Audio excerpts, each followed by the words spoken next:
Bonjour à tous, aujourd'hui on va voir la suite de l'installation de Manjaro Linux. Alors pour ça aller un petit peu plus vite, j'ai rajouté 3 processeurs, désactivé l'accélération 3D et j'ai cloné la machine pour être sûr de repartir toujours au même endroit. Hop, on démarre.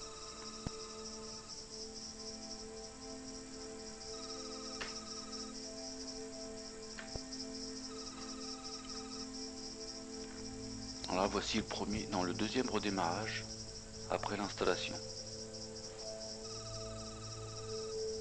Alors on va avoir une mise à jour.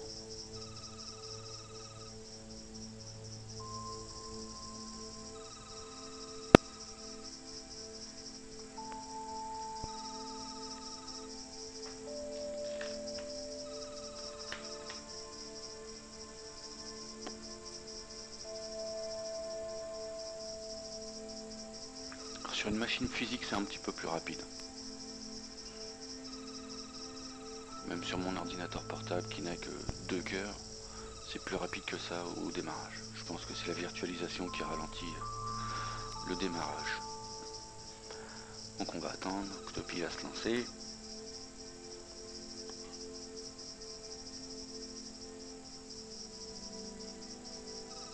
Un jour, peut-être. Sinon on va aller le chercher directement. Ah oui.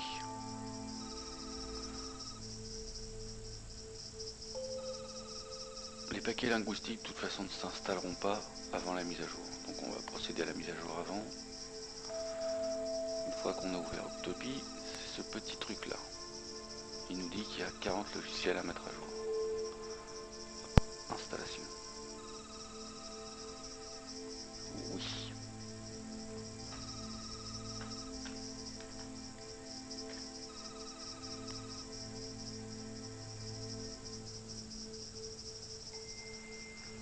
C'est parti, c'est pas parti, c'est parti. Ah oui c'est vrai. Il y a une petite mise à jour avant de faire la grande. Voilà. Donc maintenant c'est parti. Il me donne les permissions sans retaper le mot de passe. On peut cocher qu'on a compris. Après ça sera en français. Donc en attendant, il est là pour un petit peu de temps. On va essayer de se connecter sur un canal IRC de Manjaro. Alors j'ai essayé tout à l'heure, il faut rajouter quelque chose. Parce que Steve étant un prénom très usité.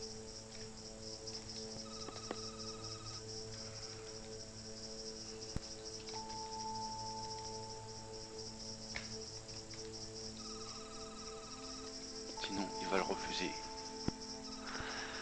Alors, on va choisir Freenode. Je ne sais pas à quoi tous ces serveurs correspondent. Connecter.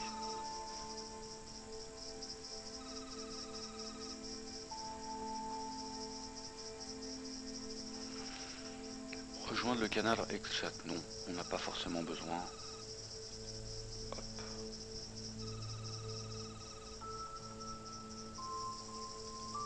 Et ça on peut décocher. Donc là on est connecté sur un serveur, mais on n'est pas encore dans un canal. Pour ça, on va cliquer sur serveur, liste des canaux. Et là on va rechercher Manjaro.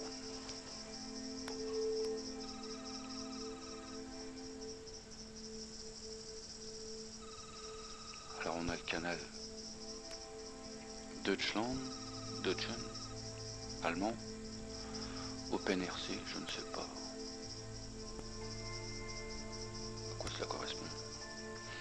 Celui qui va nous intéresser, c'est plutôt celui-là. Hop. Alors avant de faire rejoindre le canal, on va faire un clic droit, joindre le canal automatiquement. Comme ça, quand on va se reconnecter la fois d'après, on n'aura pas à refaire la manip. Après, on peut aller choisir, rechercher un autre canal, je ne sais pas.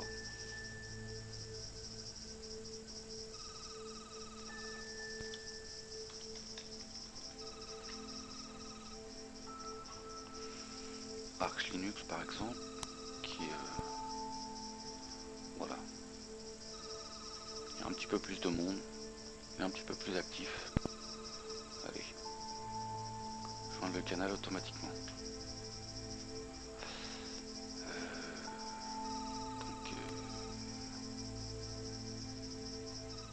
On va le fermer, comme ça, hop, et on va le rouvrir, on va voir si ça se connecte automatiquement.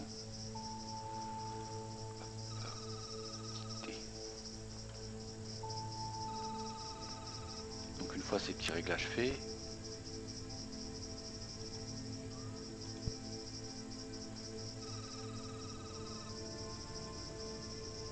et maintenant ça marche pas, ça rejoint pas automatiquement. Ah, faut peut-être s'y être. Ah bah si, autant pour moi. Donc voilà, là on est connecté sur 2 canaux en même temps.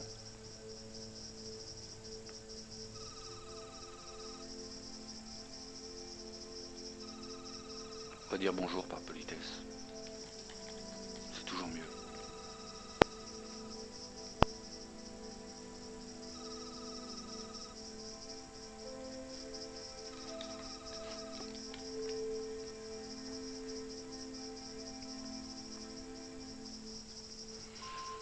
Donc voilà, pour se connecter déjà, vous aurez accès à quelques informaticiens, si je puis dire ça comme ça, techniciens.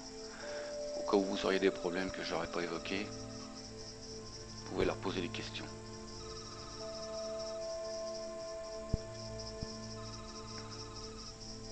La mise à jour est bientôt terminée.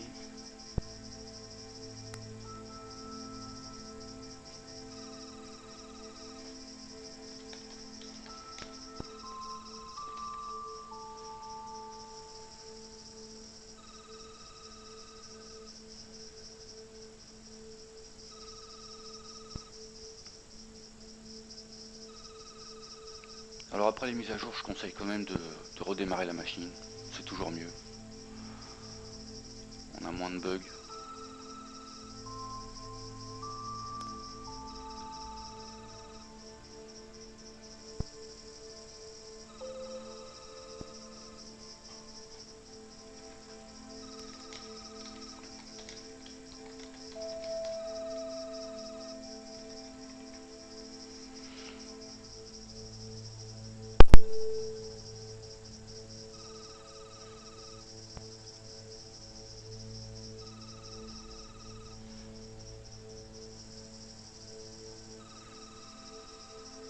Et après on va passer à quelques paramétrages de l'interface et des choses comme ça, pour que ça soit un petit peu plus fun. Donc voilà, la mise à jour est terminée, on va redémarrer la machine. Ou alors on fait le pack linguistique tout de suite. Alors là on va le faire tout de suite, un clic droit dessus. Il propose que tels logiciels vont être mis en français. Appliquer. C'est pareil, ça va prendre un petit peu de temps aussi.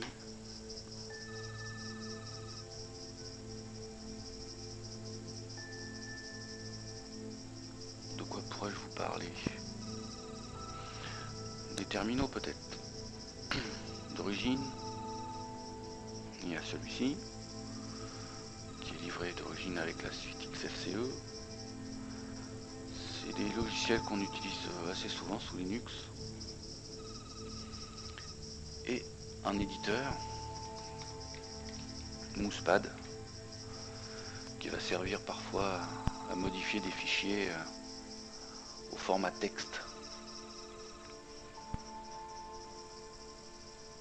Alors certains fichiers ne peuvent être écrits que si on a la commande, si on est en administrateur. Alors pour ce faire, on tape SU, qui veut dire super utilisateur, on met son mot de passe, et à partir de là, on peut lancer le fameux Mousepad, mais en version root, en version administrateur.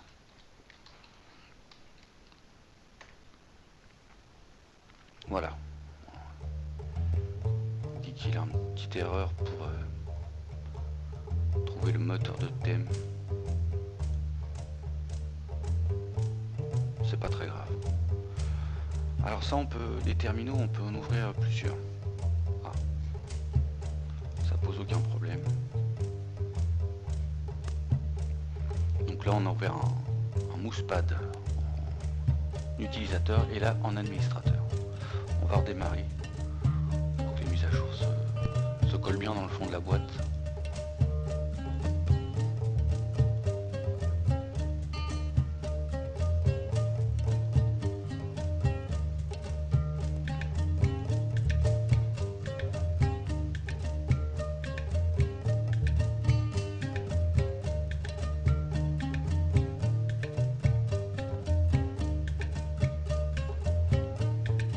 Et donc,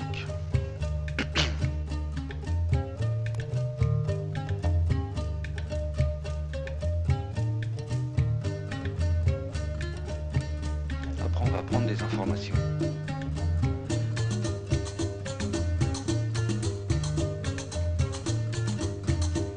Parce que si on pose des questions directement sur le canal avec ce chat et qu'on n'a pas été voir les informations sur les sites, des fois il y a des astuces qui sont très pratiques.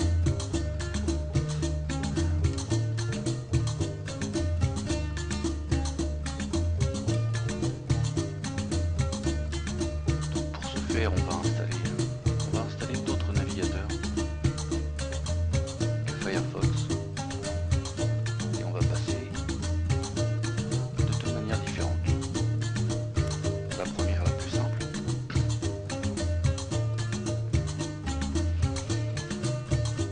on va installer un autre navigateur qui est Opera, sur lequel on pourra mettre des petits plugins bien sympas.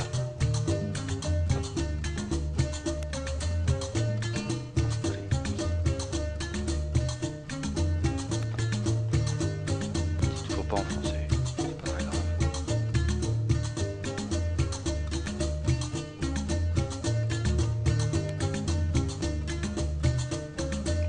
Et le deuxième.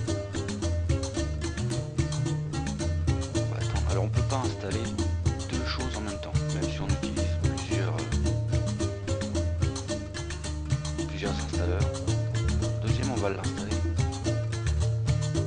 dans un terminal, depuis un terminal. Donc voilà. On a installé un navigateur qui s'appelle Opera 3 clics.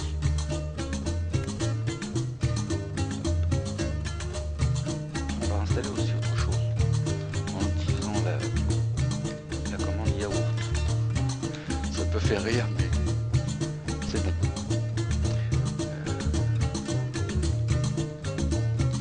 Puis on va installer gros. On passe. Voilà, celui-là il est un petit peu plus gros.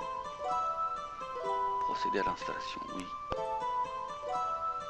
Alors il explique qu'il va mettre 5 paquets en plus, le paquet original, pour lesquels il a besoin pour fonctionner correctement. Donc on va le laisser tourner. On va s'intéresser au nouveau navigateur qui est Opera. On va installer quelques petites choses. Je vous laisse lire le texte, moi je le fais pas.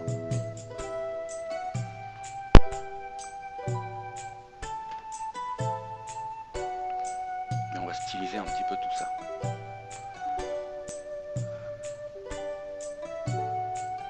Ok. Changer l'apparence pour que ça soit plus fun.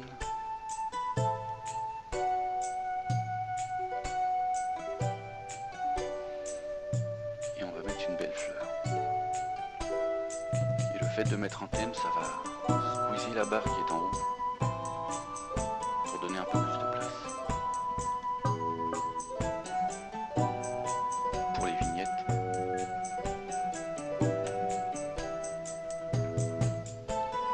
Les petits boutons ils sont arrivés ici. Hop. Après on va supprimer tout ça.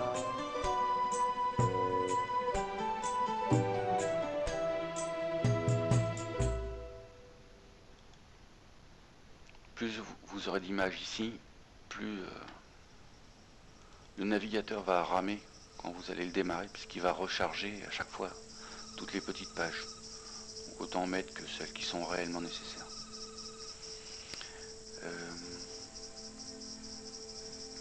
Des extensions bien utiles. On a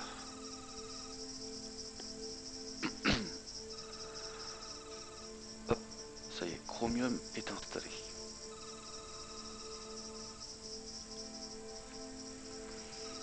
Alors, il y a ça qui est assez indispensable, je pense.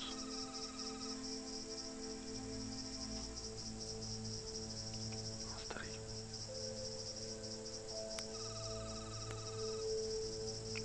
On aura un petit peu moins de pub. Un autre add-on qui est intéressant.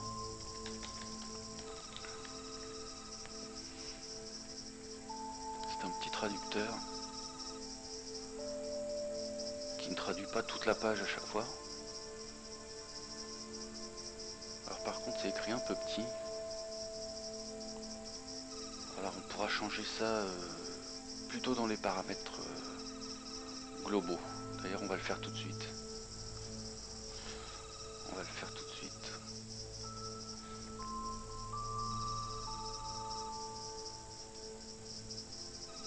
Pour que ça soit écrit légèrement plus gros. Alors,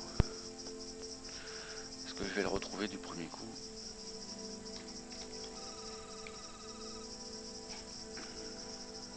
Gestionnaire de paramètres, voilà. Alors ça doit être dans accessibilité. Non, c'est pas ça.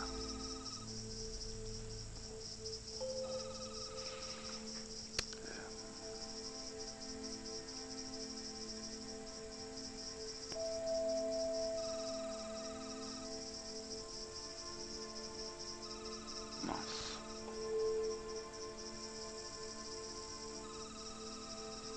On va l'installer par là, on va modifier par là plutôt. On va changer le DPI. Et aussi la taille du curseur parce qu'il est trop petit.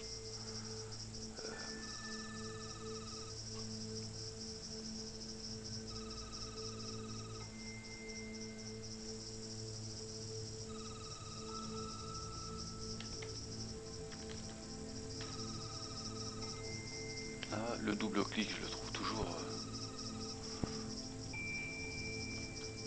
je rajoute toujours un petit peu plus.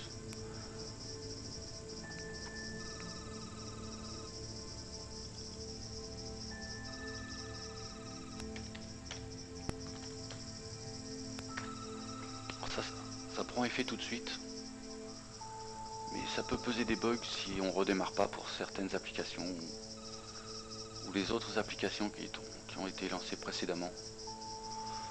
Donc voilà, on a augmenté un petit peu la taille de l'écriture.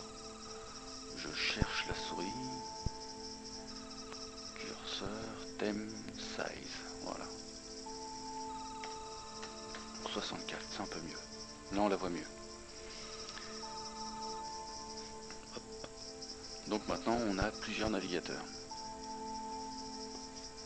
Firefox, Opera et Chromium. Donc on va retourner dans Opera pour l'améliorer encore un peu.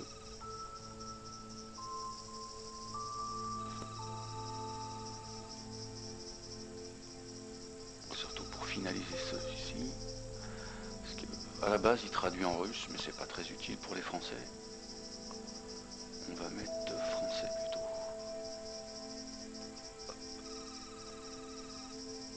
Et on enregistre. Alors ça va être très pratique quand on tombe sur des pages en anglais. Je vais vous montrer pourquoi. Quand par exemple on va aller directement chercher des infos sur le site officiel. Je sais pas. Forum. Ah, il y a un forum français, tiens.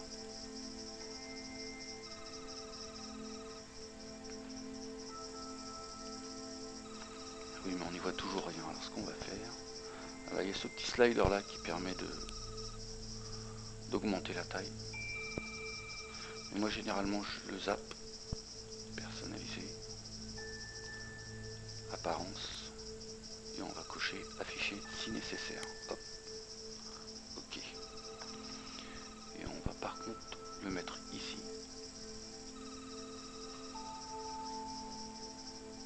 On va rajouter un bouton, affichage. Hop. Et on glisse ça ici. Tac. Et maintenant on l'a directement sous forme de nombre.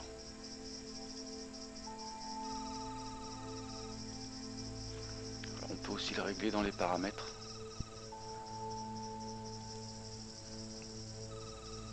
Page web pour que les pages s'affichent directement à 150%. Hop. Donc le petit add-on de traducteur qui est pas mal, qui permettra de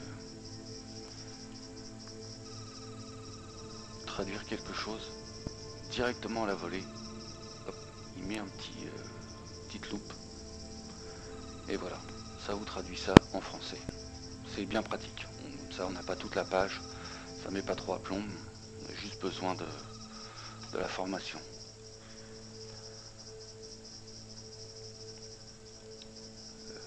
Quoi d'autre? Pour ajouter ici la dernière page qu'il a pris en position, on clique sur plus. Hop. Okay. D'ailleurs à ce propos, alors il y a une tonne d'informations ici, mais on en a aussi autre part sur manjaro.fr. Voilà, que je vous conseille de rajouter aussi. Pas plus mal. Hop.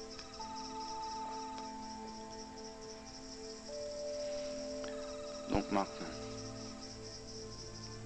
vous avez deux navigateurs pour aller chercher des informations.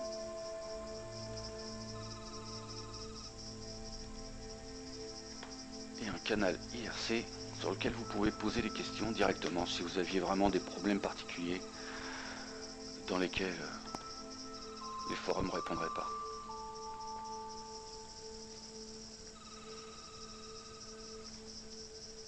Voilà. Ce qu'on peut faire aussi, alors je sais que tout le monde n'est pas fan du canal IRC et voudrait communiquer aussi avec d'autres personnes. Alors on va installer autre chose. Toujours avec le petit fantôme vert.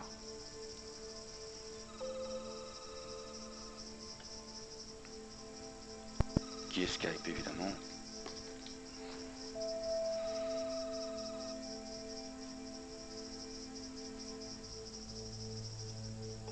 C'est pas très compliqué.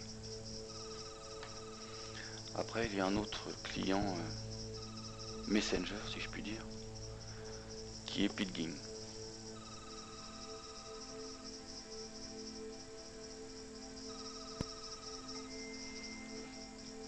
Qui lui permet de se connecter selon ce que vous voulez utiliser.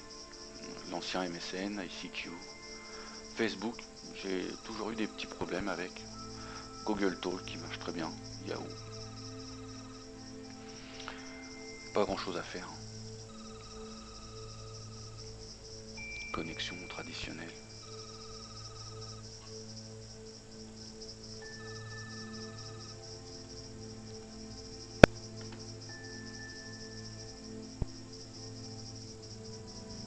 Et voilà.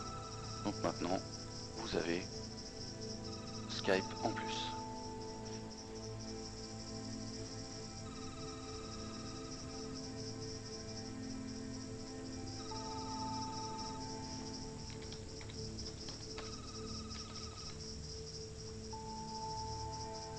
Merde, je me rappelle plus. Bon bah c'est pas très grave. Enfin ça fonctionne. Voilà, vous avez de quoi communiquer, vous renseigner déjà pour la première étape, c'est pas mal.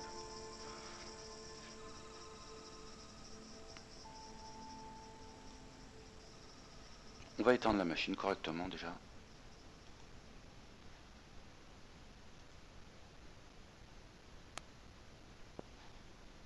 Et à la prochaine vidéo. Salut!